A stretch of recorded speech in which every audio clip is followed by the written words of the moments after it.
Magandang araw mga ka-PNM. Ako po ay natutuwa sapagkat dumadami ang ating mga viewers sa ating Simplified Sabbath School Lesson. Marami tayong nabasa na magandang komento at mamaya sa bandang huli ay nais kong i-shout out ang kanilang mga pangalan. Kasama doon ang ilang suggestion. May ilang comment lalo na sa YouTube na maganda daw ang music background. Subalit marami naman ang ayaw ng music background dahil malakas daw ito. Kaya dahil doon ay tinanggal natin ang ating music background dito sa ating episode nito. Pasensya na doon sa mga nagandahan sa music. Hanggang ngayon ay pinagtitimbang-timbang pa rin natin kung alin ba ang mas kagigiliwan ng ating mga kapatid at taga-subaybay. Muli, nais natin ipaalala sa mga follower ng pag-aralan natin ministry. Ito po ang ating audio version. Hindi ibig sabihin ay wala na yung ating words format. Mangyari, last week ay may mga comment na hindi na makita yung words format. Samantala, naroon naman to sa aking Facebook account.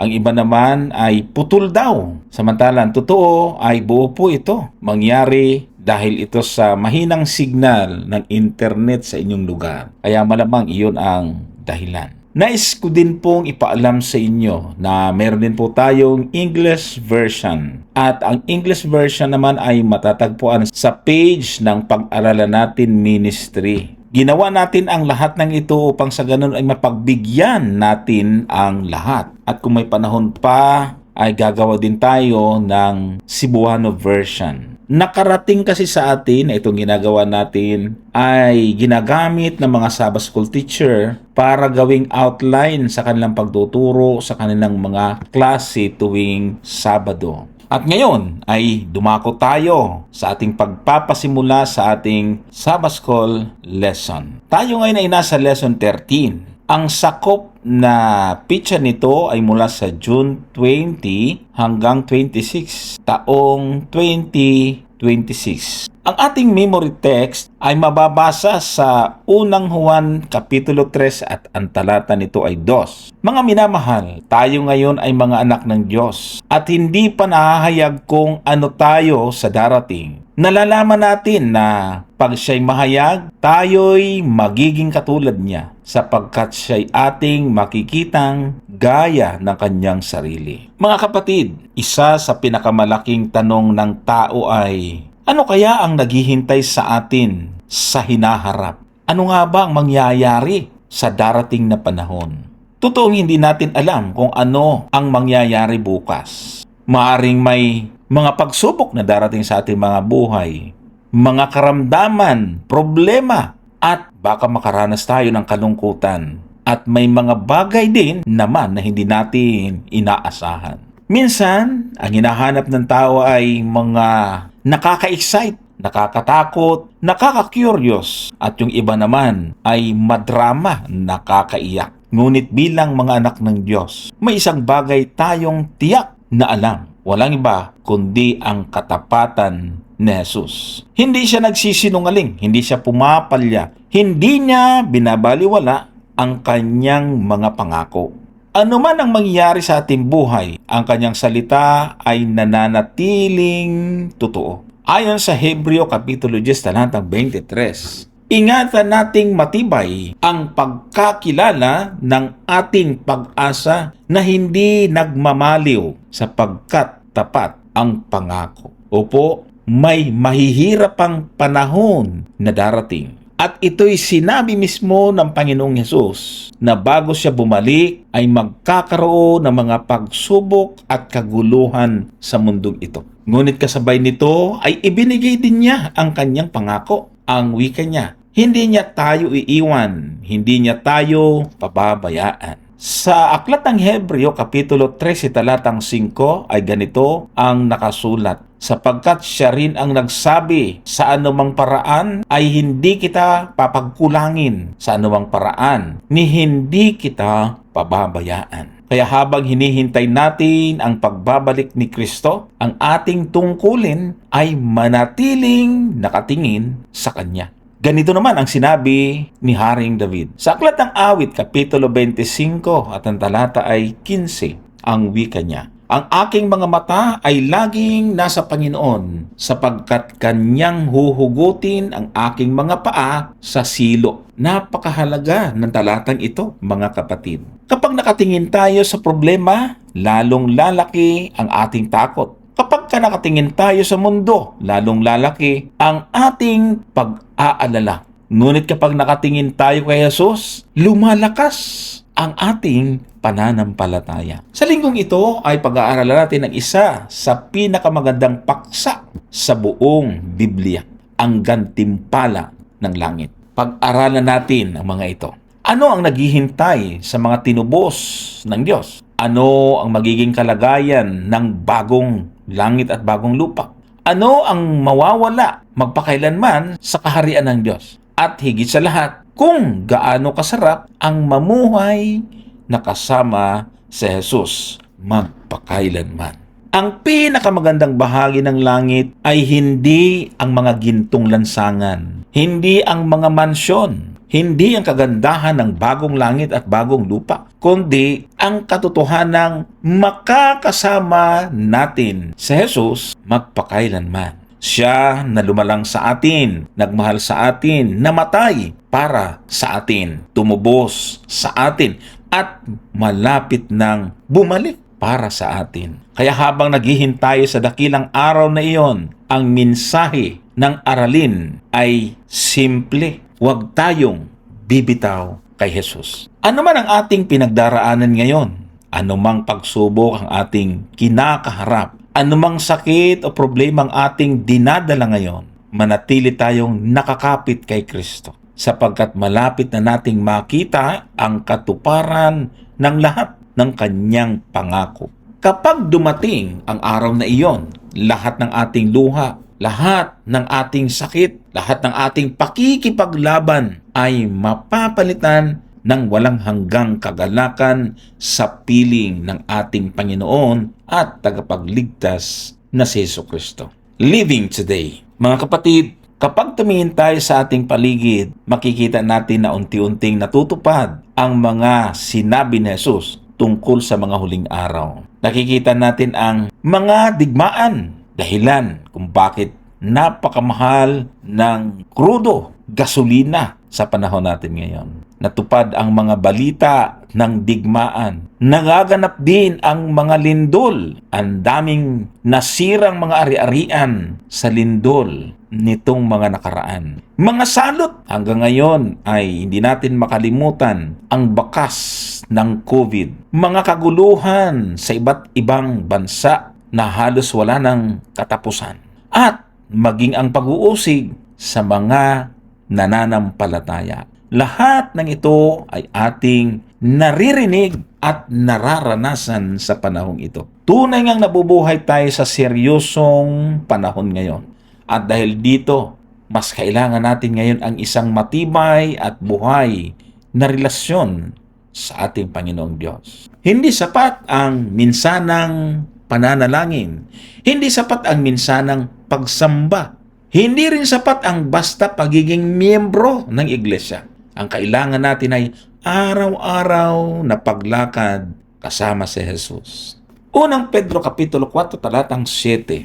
Datapat ang wakas ng lahat ng mga bagay ay malapit na.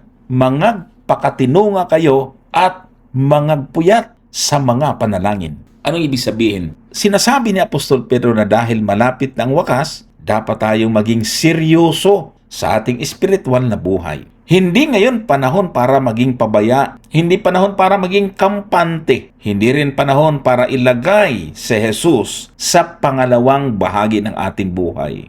Ito ang panahon upang lalong maging malapit sa Kanya. Our life is short. Isa pang katotohanan na dapat nating tandaan ay maikli lamang ang buhay. Sa Aklat ng Santiago Kapitulo 4, talatang 13 hanggang 14, ang wika ay ganito: magsiparito ngayon, kayong nangagsasabi ngayon o bukas ay magsisiparoon kami sa ganito, sa gayong bayan, at doon ay magsisitigil kami ng 1 taon at mangangalakal at magsisitubo.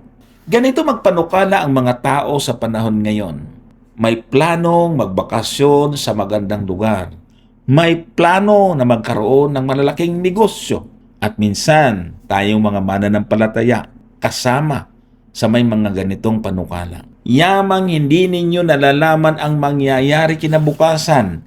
Ano ang inyong buhay? Kayo isang singaw lamang na sa sandaling panahon ay lumilitaw at pagdakay napapawi.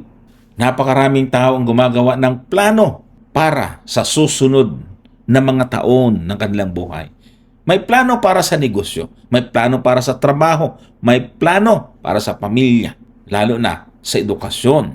Ngunit ang sabi ng Biblia, hindi natin alam kung ano ang mangyayari bukas. Ang buhay ay parang singaw lamang. Sandaling lumilitaw at pagkatapos ay nawawala. Yan ang diwa ng talata.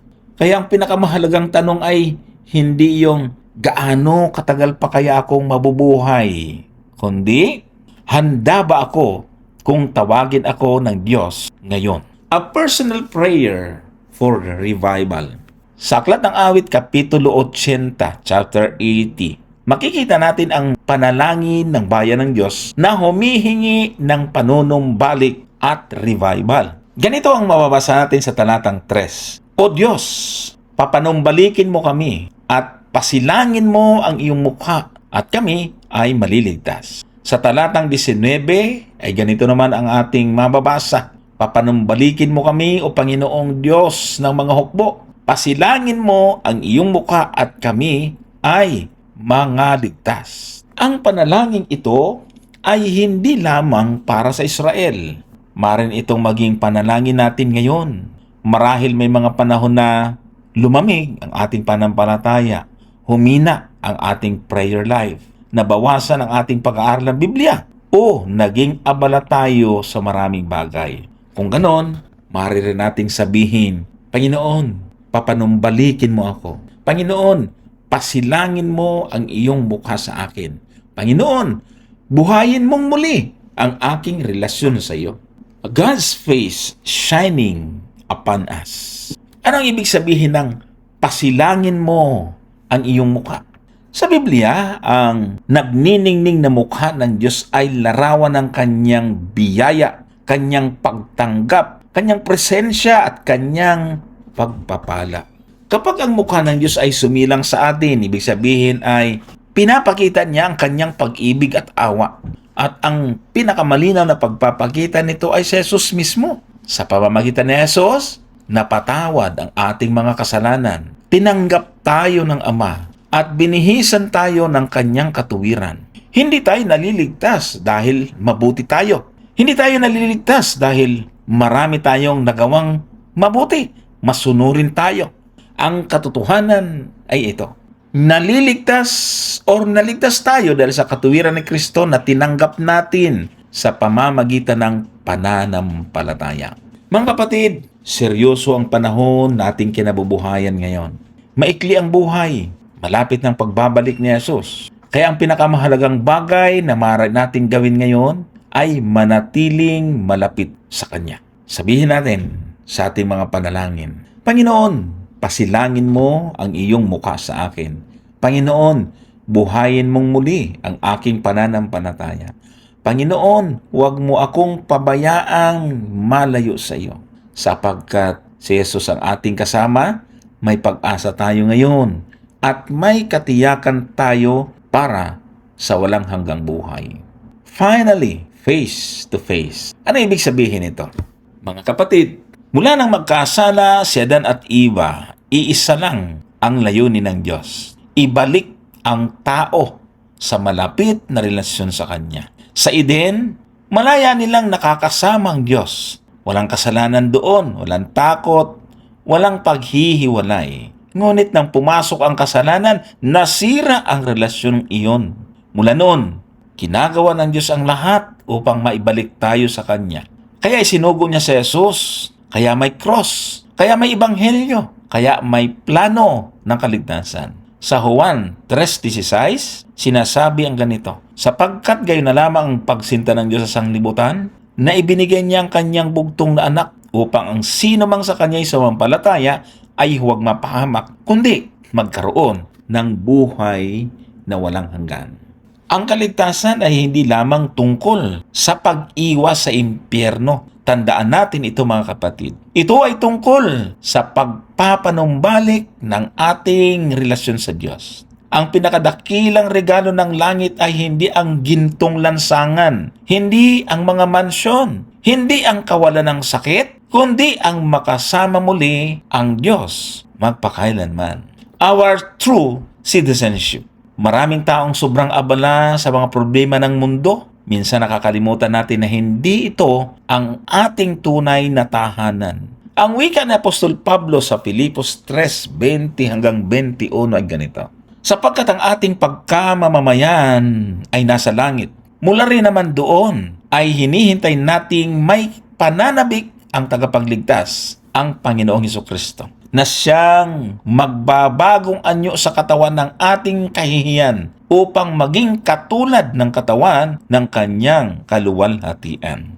Tayo ay mga manlalakbay lamang sa mundong ito, ang sabi ng talata. Hindi tayo ginawa upang manatili rito magpakailanman. May mas magandang tahanan na inihanda ang Diyos para sa kanyang bayan. Kaya kahit may problema ngayon, kahit may sakit, kahit may kalungkutan, hindi ito ang katapusan ng ating kwento. May langit na naghihintay. The glorious return of Jesus. Opo, darating ang araw na matutupad ang pinakahihintay ng lahat ng mananampalataya. Makikita natin si Jesus na bumabalik. Hindi na bilang sanggol sa sabsaban, hindi na bilang lalaking ipinako sa cross, kundi bilang hari ng mga hari at Panginoon ng mga Panginoon. Ang wika sa unang Tesalonica 4 talatang 16 ay ganito. Sapagkat ang Panginoon din naman ang bababa mula sa langit na may isang sigaw, na may tinig ng arkanghel at may pakakak ng Diyos. At ang mga nangamatay kay Kristo ay unang mga bubuhay na maguli. Sa araw na iyon, tutunog ang trompeta ng Diyos. Mabubuksan ang mga libingan. Bubuhayin muli ang mga namatay kay Kristo at makikita ng buong mundo ang pagbabalik ni Jesus. Walang lihim, wala nang pag-alinlangan, wala nang pagtatalo. Makikita siya ng lahat. The Great Reunion. Ano ang susunod na mangyayari ayon sa mga talata? Sa talatang 17 ay ganito ang nakasulat. Kung magkagayoy, tayong nangabubuhay na mga titira ay aagawing kasama nila sa mga alapaap upang salubungin ang Panginoon sa hangin at sa ganito'y sa Panginoon tayo magpakailanman. Ito ang dakilang reunion ng bayan ng Diyos. Magkikita-kitang muli ang mga magulang at anak na nagkahiwalay dahil sa kamatayan. Magkikita muli ang magkakaibigang natulog kay Kristo. Ngunit higit sa lahat, makikita natin si Jesus. Hindi na sa pamagitan lamang ng pananampalataya, hindi na sa pamagitan lamang ng pagbabasa ng Biblia,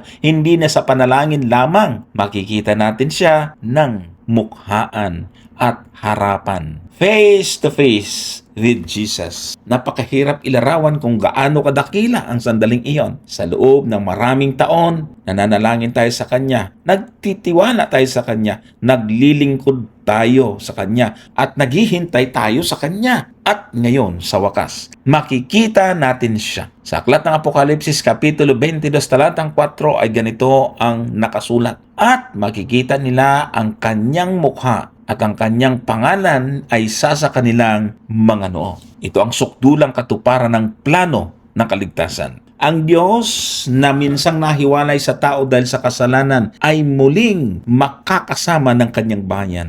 Wala nang nakaharang, wala nang kasalanan, wala nang kamatayan, wala nang luha. Tanging walang hanggang pakikisama kay Kristo. Everything will be worth it. Sa araw na iyon, maunawaan natin na sulit ang lahat. Sulit ang bawat panalangin, sulit ang bawat sakripisyo, sulit ang bawat pagtitiis, sulit ang bawat luha, sulit ang bawat pakikipaglaban sa pananampalataya sa mundong ito. Kapag nakita natin si Jesus ng harapan, masasabi natin, Panginoon, sulit ang lahat ng paghihintay. Mga kapatid, malapit ng araw na makita natin si Jesus. Hindi na sa pamagitan ng pananampalataya lamang, hindi na sa isip lamang, Hindi na sa mga pahina ng Biblia lamang, kundi harapan, mukhaan, face to face. Kaya habang tayo naghihintay, manatili tayong tapat. Manatili tayong nakakapit kay Kristo sapagkat ang pinakamagandang sandali ng ating buhay ay hindi pa nangyayari. Darating ito sa araw na makikita natin ang ating tagapagligtas at maririnig natin ang kanyang tinig na nagsasabing, "Halika, pinagpala ng aking Ama, manahin mo ang kahariang inihanda para sa iyo mula pa nag-itatag ang sanglibutan." The bride, mga kapatid, isa sa pinakamagandang larawan na ginamit ng Biblia upang ilarawan ang relasyon ng Diyos at ng kanyang bayan ay ang larawan ng isang kasalan. Kapag may kasalan, puno ito ng kagalakan, pag-ibig, pananabik, at bagong simula. Ang bride ay naghahanda, ang groom ay naghahanda rin, at lahat ng naghihintay sa dakilang araw ng kanilang pagsasama. Ganito rin ang mangyayari sa pagbabalik ni Jesus. Malapit nang maganap ang pinakadakilang kasalan sa kasaysayan ng sansinukob. The Holy City, the bride. Sa aklat ng Apokalipsis, Kapitulo 21, talatang 9 at 10, "Halika rito, ipakikita ko sa iyo ang kasintahang babae, ang asawa ng kordero." At dinala niya ako sa espiritu sa isang bundok na malaki at mataas, at ipinakita sa akin ang bayang banal, ang Jerusalem, na nananaog mula sa langit buhat sa Diyos. Sa paningin ni Juan, ipinakita sa kanya ang bride or kasintahang babae. Ngunit nang tumingin siya, nakita niya ang banal na lungsod, ang bagong Jerusalem. Bakit? Sapagkat may napakalalim na koneksyon sa pagitan ng bayan ng Diyos at ng lungsod ng Diyos. Ang lungsod ay tahanan ng mga tinubos. Ito ang sentro ng kaharian ng Diyos. Ito ang magiging walang hanggang tahanan ng kanyang bayan. Kaya sa isang kahulugan, ang lungsod at ang mga banal ay magkasamang tinatawag na bride. A beautiful wedding day. Sa araw ng kasalan, lahat ay nakatingin sa bride. Siya ang sentro ng attention.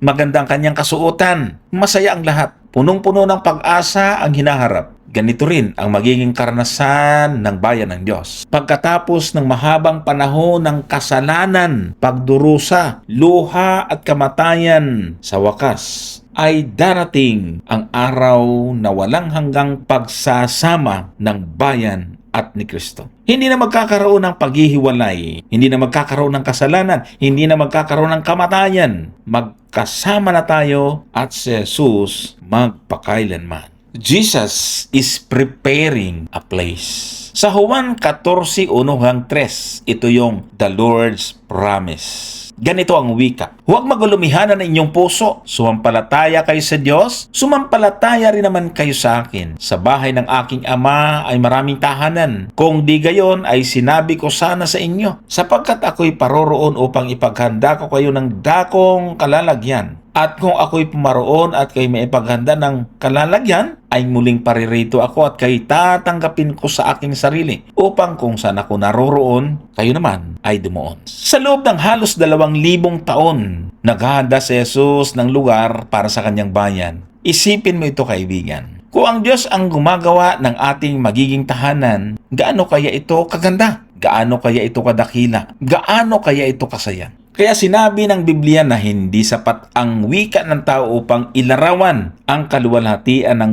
paraiso ng Diyos. Napakalimitado ng ating kaisipan upang lubos itong maunawaan. Why is it hard to imagine? Sa Revelation chapter 21 verse 11, na may kaluwalhatian ng Diyos, ang kanyang tanglaw ay katulad ng isang mahalagang bato na gaya ng isang batong haspe na malinaw na gaya ng bubog. Mahirap para sa atin na maunawaan ang langit dahil lahat ng alam natin ay nasa mundong nasira ng kasalanan. Ang alam natin ay sakit, pagod, luha, pagkabigo at kamatayan. Hindi pa natin nararanasan ang isang mundong walang kasalanan. Hindi pa natin nakikita ang isang lugar na walang kamatayan. Hindi pa natin nakikita ang kaluwalhatian ng Diyos ng harapan. Kaya limitadong ating kakayanang isipin kung gaano kaganda ang bagong langit at bagong lupa. Ngunit kahit hindi natin ito lubos na maunawaan ngayon, Sapat na ang mga pangako ng Diyos upang mapuno tayo ng pag-asa. The whole universe will witness it. Mga kapatid, ang dakilang kasalang ito ay hindi lihim na magaganap. Ang buong sansinukob ay makakasaksi. Makikita ng mga anghel, makikita ng mga hindi nagkasala sa ibang mga daigdig. Makikita ng buong nilikha ng Diyos ang tagumpay ng plano ng kaligtasan. At tayo mismo ay magiging bahagi ng kwentong iyon. Tayo na minsang makasalanan, tayo na minsang naligaw, tayo na minsang hinanap at iniligtas ni Kristo. Tayo ang magiging mga panauhin at bahagi ng dakilang kasalan ng Kordero. Mga kapatid, kung minsan ay nakakapagod ang buhay, minsan ay tila napakahaba ng paghihintay, minsan ay parang hindi matapos ang mga problema at pagsubok. Ngunit huwag nating kalilimutan, may kasalang naghihintay, may lungsod na inihanda, may tahanang darating, may tagapagligtas na malapit nang bumalik. Sa araw na iyon, mauunawaan natin kung bakit sulit ang lahat ng ating pagtitiis, sapagkat makakasama na natin sa Jesus magpakailanman sa bagong Jerusalem, ang banal na lungsod na inihanda ng Diyos para sa kanyang bayan. Follow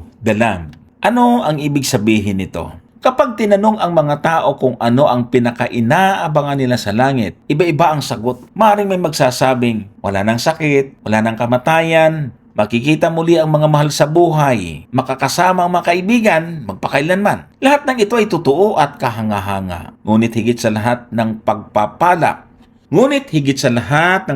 ng langit, may isang bagay na higit na dakila. Ito ay ang makita si Jesus ng harapan at makasama siya magpakailanman. Jesus will remove all suffering forever. Sa Isaiah 25 talatang 8, ang wika ay ganito: lalamunin niya ang kamatayan magpakailanman at papahirin ng Panginoong Diyos ang mga luha sa lahat ng mukha at aalisin niya ang kadustaan ng kanyang bayan sa buong lupa sapagkat silalita ng Panginoon. Ang ganong wika ay mababasa din natin sa Apokalipsis 21 talatang 4. At papahirin niya ang bawat luha sa kanilang mga mata at hindi na magkakaroon ng kamatayan, hindi na magkakaroon ng dalamhati o ng pagtangis o ng hirap man. Ang mga unang bagay ay naparam na. Sa mundong ito, umiiyak tayo, nasasaktan tayo, nagkakasakit tayo, namamatayan tayo at dumaranas ng maraming problema. Ngunit sa bagong langit at bagong lupa, wala nang ospital, wala nang libingan, wala nang depression, wala nang paghihiwalay, at wala nang kamatayan. Lahat ng sugat ng kasalanan ay tuluyang aalisin ni Jesus. Hindi lamang niya aayusin ang ating paligid, pagagalingin niya pati ang ating mga puso. Jesus will personally care for His people. Apokalipsis Kapitulo 7 talatang 17, ganito ang ating mababasa. Sapagkat ang kordero na nasa gitna ng luklukan ay siyang magiging pastor nila, at sila'y papatnubayan sa mga bukal ng tubig ng buhay, at papahirin ng Diyos ang bawat luha sa kanilang mga mata. Napakaganda ng talatang ito. Karaniwan ang pastor ang nag-aalaga ng kawan. Ngunit dito ang kordero mismo ang magiging pastor. Si Jesus mismo ang mag-aalaga, magtuturo, magpapalakas at gagabay sa kanyang bayan. Sa buong walang hanggan, hindi tayo mawawala sa kanyang presensya.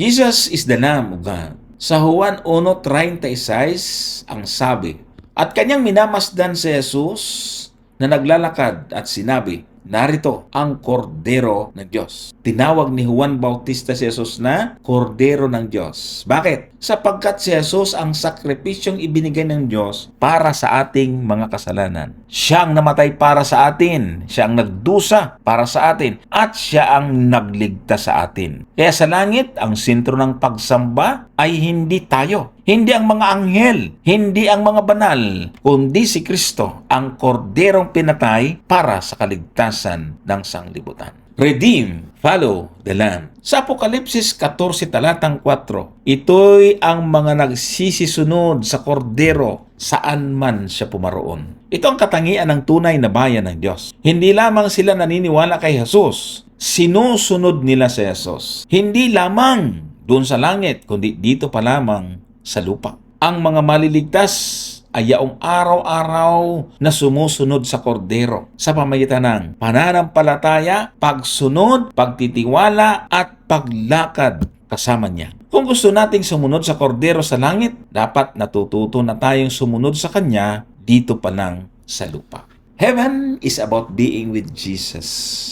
Sa Apokalipsis 22:4, at makikita nilang kanyang mukha at ang kanyang pangalan ay sa kanilang mga noo. Ito marahil ang pinakamagandang pangako sa buong Biblia. Bakit? Kasi makikita nila ang kanyang mukha. Sa ngayon, nananalangin tayo sa kanya, nananampalataya tayo sa kanya, ngunit hindi naman natin siya nakikita. Subalit darating ang araw na makikita natin siya, maririnig natin ang kanyang tinig at makakasama natin siya magpakailanman. Anong ibig sabihin na ang pangalan niya ay nasa ating mga noo? Ang ibig sabihin nito ay, siya ang laman ng ating isip, siya ang sentro ng ating buhay, siya ang ating kagalakan magpakailanman. Mga kapatid, maraming bagay ang maganda sa langit. Magandang isipin na wala nang sakit, wala nang kamatayan, wala nang paghihirap at makikita nating muli ang mga mahal natin sa buhay. Ngunit ang pinakadakilang dahilan kung bakit gusto nating makarating sa langit ay hindi ang mga bagay na matatanggap natin, kundi ang persona na ating makakasama. Si Jesus. Ang Jesus na lumikha sa atin, nagmahal sa atin, namatay para sa atin, namamagitan pa rin para sa atin, at malapit nang bumalik para sa atin. Kaya habang naghihintay tayo sa kanyang pagbabalik, patuloy nating sundan ang kordero dito pa lang sa lupa. Sapagkat ang mga sumusunod sa kanya ngayon ay siya ring makakasama niya magpakailanman. Aalisin ni Jesus ang lahat ng sakit, luha at kamatayan. Ang kordero ay magiging pastor. Tandaan ang mga sumusunod na ito. Aalisin ni Jesus ang lahat ng sakit, luha at kamatayan. Ang kordero ay magiging pastor ng kanyang bayan. Si Jesus ang kordero ng Diyos na namatay para sa ating kaligtasan. Ang mga tinubos ay sumusunod sa kordero saan man siya pumaroon. Isang mahalagang paanyaya. Come. Mula Henesis hanggang Apokalipsis, iisa ang paulit-ulit na panawagan ng Diyos. Come, lumapit ka, o halika. Hindi itinutulak ng Diyos ang tao palayo. Hindi niya sinasabing, ayusin mo muna ang buhay mo bago ka lumapit. Sa halip, ang sabi niya, lumapit ka ngayon na. Ano man ang iyong kalagayan, ano man ang iyong nakaraan, ano man ang iyong pagkukulang, inaanyayahan ka ni Jesus ngayon na lumapit sa Kanya. Jesus invites the weary to come. Sa Mateo 11:28 hanggang 30, napakaganda ng talatang ito. Mangsiparito sa akin kayong lahat na napapagal at nangabibigat ang lubha, at kayo'y aking papagpapahingahin. Pasanin ninyo ang aking pamatok at mag-aral kayo sa akin, sapagkat ako'y maamo at mapagpakumbabang loob, at masusumpungan ninyo ang kapahingahan ng inyong mga kaluluwa, sapagkat malambot ang aking pamatok at magaan ang aking pasan. Maraming tao ang pagod ngayon. Pagod sa problema, pagod sa trabaho, lalo na pagod sa kasalanan, at pagod sa pagkikipaglaban sa buhay. Kaya malingit nating marinig ang salitang laban lang. Marahil may mga sugat na hindi nakikita ang iba. Ngunit ang sabi ni Jesus, magsiparito kayo sa akin. Hindi niya sinabing, magpahinga ka muna bago ka lumapit. Hindi rin niya sinabing, magbago ka muna bago ka lumapit. Ang sabi niya, lumapit ka muna sa akin at ako ang magbibigay ng kapahingahan. Mahalagang mensaheng ito na minsan hindi natin nabibigyan ng pansin. The invitation is free. Sa Isaiah 55 talatang 1 hanggang 3, ang sabi, o lahat ng nangauuhaw, magsiparito kayo sa tubig at siyang walang salapi. Magsiparito kayo. Kayo'y magsibili at magsikain. Oo, kayo'y magsiparito. Kayo'y magsibili ng alak at gatas ng walang salapi at walang bayad. Talatang 2. Ano't kayo'y nangagugugol lang sa lapi sa hindi pagkain at ng inyong gawa sa hindi nakabubusog. Inyong pakinggan ako at magsikain kayo ng mabuti at mga lugod kayo sa katabaan. Talatang 3, inyong ikiling ang inyong tainga at magsiparito kayo sa akin. Kayo'y magsipakinig at ang inyong kaluluwa ay mabubuhay. At ako'y makikipagtipan sa iyo ng walang hanggan sa makatuwid bagay ng tunay na mga kaawaan ni David. Napakaganda ng paanyayang ito. Ang kaligtasan ay hindi binibili. Hindi ito nakukuha sa yaman, posisyon, mabubuting gawa o sariling kabanalan. Ang biyaya ng Diyos ay libre. Binayaran ni Kristo ang halaga sa Kalbaryo. Kaya't ang kailangan lamang ng tao ay lumapit at tanggapin ang kaloob ng Diyos. The Father draws us to Jesus. Sa Juan Kapitulo 6, talatang 44, walang taong makakalapit sa akin maliban ng ang amang nagsugo sa akin, ang sa kanya'y magdala at siya'y aking ibabangon sa huling araw. Kapag may pagnanais tayong lumapit kay Jesus, hindi ito aksidente. Ito ay gawa ng Espiritu Santo. Ang Diyos mismo ang kumikilo sa puso ng tao. Kapag nararamdaman mong nais mong manalangin, nais mong magbasa ng Biblia, nais mong magbalik loob sa Diyos, iyan ay patunay na tinatawag ka ng Ama kay Kristo. Jesus will never reject anyone who comes. Juan 6:37, ang lahat ng ibinigay sa akin ng Ama ay magsisilapit sa akin, at ang lumapit sa akin sa anumang paraan ay hindi ko itataboy.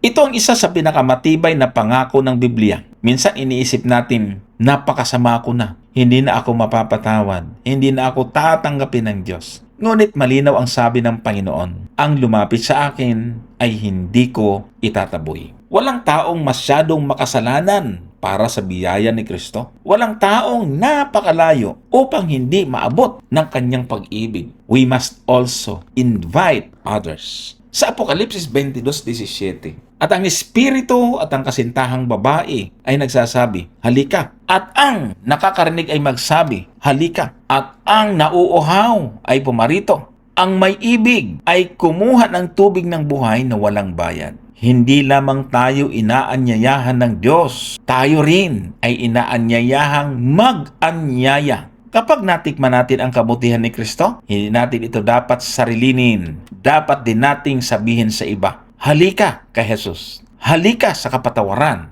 Halika sa kapayapaan. Halika sa kaligtasan. Halikayo sa pag-asa. Ito ang huling panawagan ng langit sa sanglibutan. Jesus is coming quickly. Sa Apokalipsis 22:20, ang nagpapatotoo sa mga bagay na ito ay nagsasabi, oo, ako'y madaling pumaparito. Siya nawa, pumarito ka, Panginoong Hesus. Ito ang isa sa mga huling pangungusap ng Biblia. Ako'y madaling pumaparito. Maaring tila matagal pa para sa atin, ngunit isipin natin ito. Kapag namatay ang isang mananampalataya, ang susunod niyang makikita ay ang pagbabalik ni Jesus. Para itong isang iglap lang. Mabilis lumipas ang buhay. Mabilis lumipas ang panahon. Mas malapit na tayo ngayon sa pagbabalik ni Kristo kaysa noong una tayong magsisampalataya. Mga kapatid, sa buong Biblia ay iisa ang panawagan ng Diyos. Halika kahit ikaw ay pagod. Halika kahit ikaw ay sugatan. Halika kahit ikaw ay makasalanan. Halika kahit pakiramdam mo ay hindi ka karapat-dapat. Sapagkat hindi tayo iniligtas ng ating pagiging karapat-dapat. Tayo ay iniligtas ng biyaya ni Kristo. At habang patuloy nating naririnig ang kanyang paanyaya, huwag nating patigasin ang ating mga puso. Lumapit tayo sa Kanya araw-araw. Habang hinihintay natin ang araw na makikita natin siya ng mukhaan, naway, ang ating mga panalangin ay maging katulad ng panalangin ni Juan. Ano ang kanyang panalangin? Siya nawa, pumarito ka, Panginoong Hesus. Ulitin natin ang mahalagang mensaheng ito. Tandaan, inaanyayahan ni Jesus ang lahat ng pagod at nabibigatan na lumapit sa Kanya. Ang kaligtasan ay libreng kaloob ng biyaya. Ang Ama ang humihila sa mga tao papunta kay Kristo. Hindi kailanman itataboy ni Jesus ang sino mang lumalapit sa Kanya. At tayo rin ay tinatawag upang mag-anyaya ng iba na lumapit kay Jesus. Malapit nang bumalik si Kristo, kaya dapat tayong manatiling handa at tapat hanggang wakas. Keep your eyes on heaven. Habang papalapit tayo sa pagtatapos ng ating pag-aaral, nais ng Diyos na ipaalala sa atin ang isang mahalagang katotohanan. Hindi tayo ginawa para manatili sa mundong ito magpakailanman. Tayo ay nilikha para sa isang mas mataas na tahanan. Tayo ay nilikha para sa langit. Kaya habang lumalala ang kasalanan sa mundo, lalo nating itaas ang ating mga mata kay Jesus at sa tahanang kanyang inihanda para sa kanyang bayan. We must learn to love heavenly things. Ang sabi ni Mrs. White, kung hindi natin tatanggapin ang relihiyon ni Kristo sa pamamagitan ng pagpapakain ng salita ng Diyos, hindi tayo magiging karapat-dapat sa pagpasok sa lungsod ng Diyos.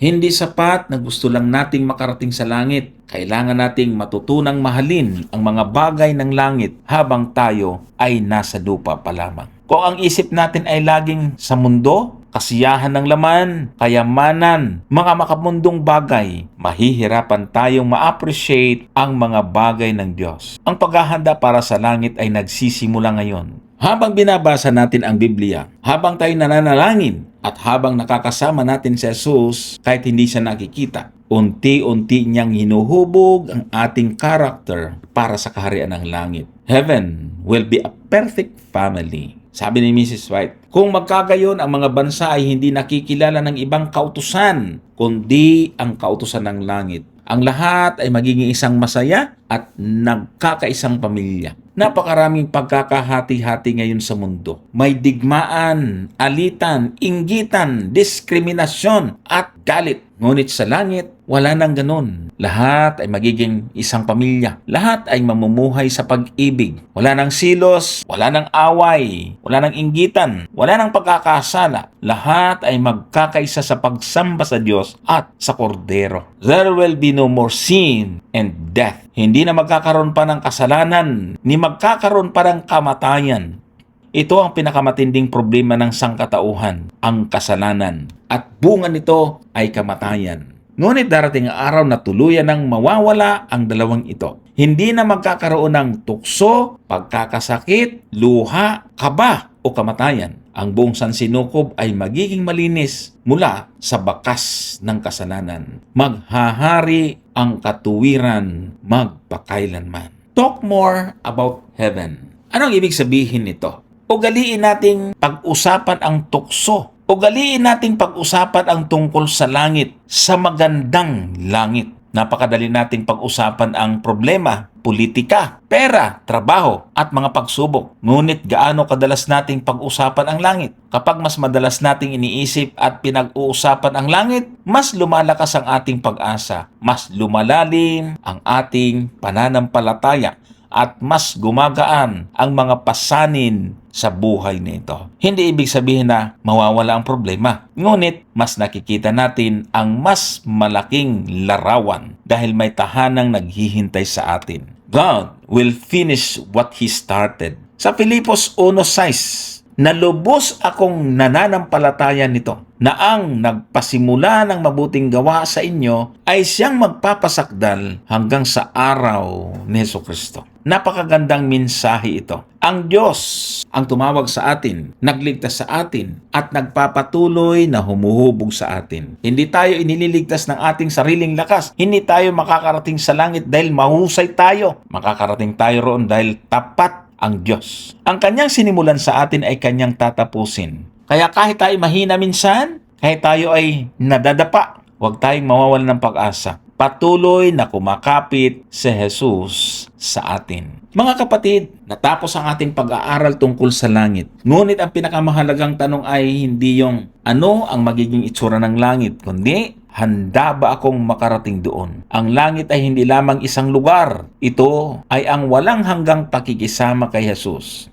Kaya habang hinihintay natin ang kanyang pagbabalik, manatili tayong nananalangin. Manatili tayong nag-aaral ng kanyang salita. Manatili tayong nagtitiwala sa kanyang biyaya. At manatili tayong nakatingin kay Kristo. Sapagkat malapit ng araw na ang pananampalataya ay makikita. Makikita natin siya ng mukhaan at maririnig natin ang tinig ng ating pinakahihintay. At sasabihin sa araw na iyon, mabuti, ikaw na tapat na alipin, pumasok ka sa kagalakan ng iyong Panginoon. Ang paghahanda para sa langit ay nagsisimula habang tayo nabubuhay dito sa lupa. Sa langit ay magiging isang masaya at nagkakaisang pamilya ang lahat ng mga tinubos. Muli, ulitin natin ang mahalagang puntong ito. Ang paghahanda para sa langit ay nagsisimula habang tayo nabubuhay dito sa lupa. Sa langit ay magiging isang masaya at nagkakaisang pamilya ang lahat ng mga tinubos. Wala nang kasalanan at kamatayan sa buong lupa. Ang pag-iisip at pag-uusap tungkol sa langit ay nagpapalakas ng ating pananampalataya. Ang Diyos na nagpasimula ng mabuting gawa sa atin ay siya ring magtatapos nito. Habang naghihintay tayo kay Jesus, magpapatuloy tayong mamumuhay sa pananampalataya at pag-asa hanggang sa araw na makita natin siya ng mukhaan. Merong isang kwento na pinamagatang Amelia's Promise. Minsan, ang pinakamalaking laban ay hindi ito nakikita ng ibang tao. May mga taong nakangiti sa labas, ngunit sa loob ay sugatan, pagod at nawawalan na ng pag-asa. Ganito ang pinagdadaanan ni Amelia. Sa loob ng maraming taon ay nakipaglaban siya sa matinding emosyonal at mental struggle dahil sa masasakit na salita at hindi magandang pagtrato ng ibang tao. Dumating siya sa punto na iniisip niyang wakasan ang kanyang buhay. Pakiramdam niya ay wala na siyang magandang kinabukasan. Ngunit sa pinakamadilim na sandali ng kanyang buhay, naalala niya ang payo ng isang kaibigan. A prayer that changed everything. Sinabi ng kaibigan niya na ipanalangin niya ang mga taong nakasakit sa kanya. Sa una ay mahirap itong gawin. Ngunit dahil desperado na siya para sa pagbabago, lumuhod siya at nanalangin. Naalala niya ang pangako ng Diyos sa awit 37:5. Ihabilin mo ang iyong lakad sa Panginoon. Tumiwala ka naman sa Kanya at Kanyang papangyarihin. Habang umiiyak siya, sinabi niya sa Diyos, Panginoon, nais kong maglingkod sa iyo. Kung tutulungan mo akong makalabas sa problemang ito, gagawin ko ang anumang gawain na ipagkakatiwala mo sa akin. At dahil doon, nagsimulang baguhin ng Diyos ang kanyang buhay. Totoo, God opened a new door. Nang maalis ang galit at sama ng loob sa kanyang puso, nagsimula siyang magkaroon ng pagnanais na ibahagi ang pag-ibig ng Diyos sa iba. Hindi nagtagal, may nag-anyaya sa kanya na maging isang global mission pioneer at magturo sa isang Adventist school sa kamundukan. Hindi madali ang lugar, malayo, mahirap puntahan. Ngunit handa si Amelia na sundin ang panawagan ng Diyos. Serving in difficult places. Pagkatapos na magturo sa paaralan, binibisita niya ang mga estudyante at kanilang mga pamilya. Nagsagawa siya na magkaroon ng pagsamba, hindi lamang para sa mga Adventista, kundi maging sa mga taong hindi pa nakakakilala sa tunay na Diyos. Unti-unting lumalawak ang impluwensya ng Ibanghilyo sa lugar. Ngunit hindi lahat ay natutuwa. Opposition came. Ano nangyari? May isang leader ng nayon na tutol sa kanyang gawain. Pinagbawalan nito ang mga tao na lumapit kay Amelia. Madalas itong pumunta sa kanyang mga meeting upang manggulo. May mga nagsasabi pa na gumagamit ito ng pangkukulam at sinusumpa ang mga taong sumasalungat sa kanya. Sa halip na matakot, ginawang paksa ni Amelia sa panalangin ang taong ito. God, give courage. Isang gabi, habang may parent-teacher meeting, muling dumating ang leader ng nayon. Sumigaw ito at ginulo ang buong pagpupulong. Hindi na marinig ng mga tao ang sinasabi ni Amelia. Tumakbo siya papunta sa simbahan at lumuhod. Nalalangin siya.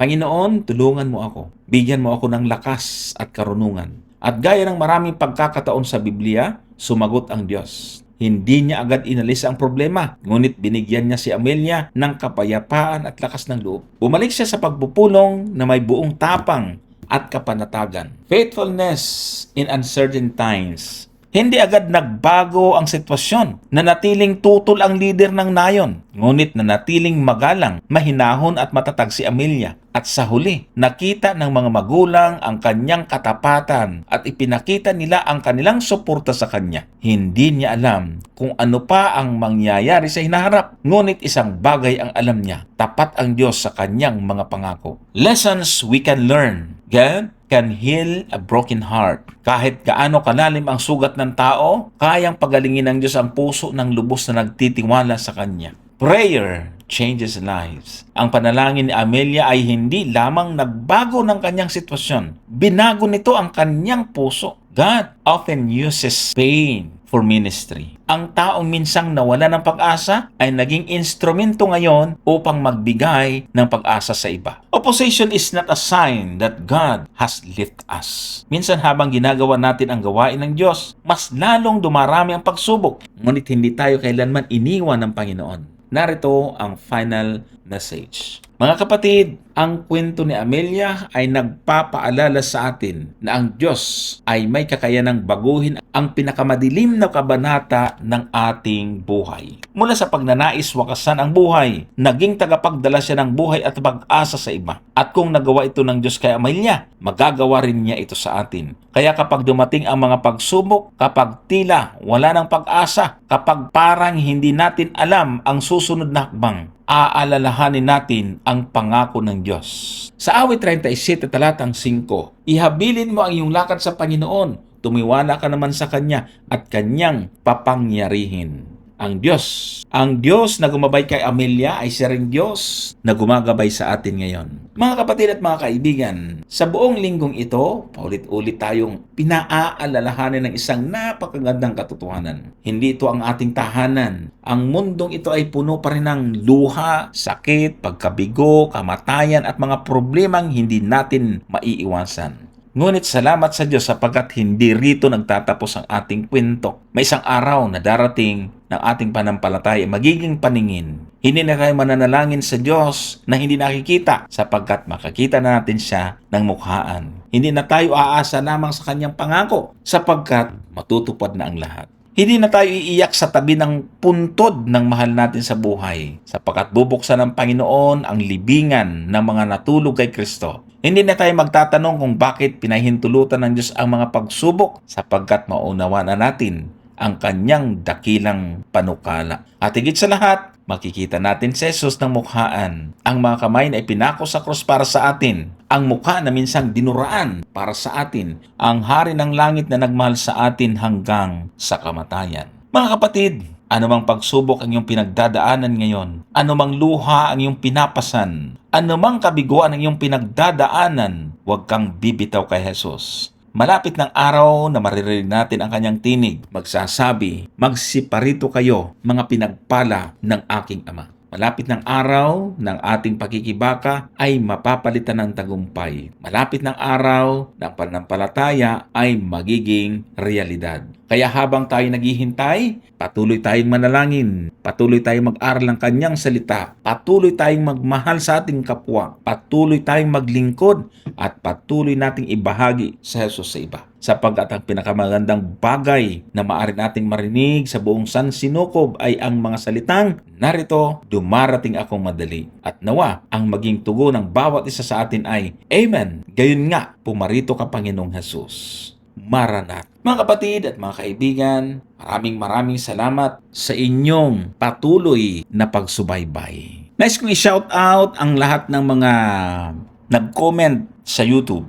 Hinabati ko si kapatid na Eufemia Disina, Solpecio Dalon Jr., Lulit Mojico, kapatid na Imiterio, Jerusalem Rias, Undo Tagubar, Iris Carpio, Roselyn Alba, Flora Mayorita, Shirley Dilamata, Ixa Broad 3376, Riolin Hermosada, Ima Helbores, Bobby Aranya, Dion Leo, Daria Patricio, Merna Yana Agbalog. Mga kapatid at mga kaibigan, kung kayo pinagpala ng pag-aaral na ito, maaari po ba inyong i-share sa inyong mga kaibigan?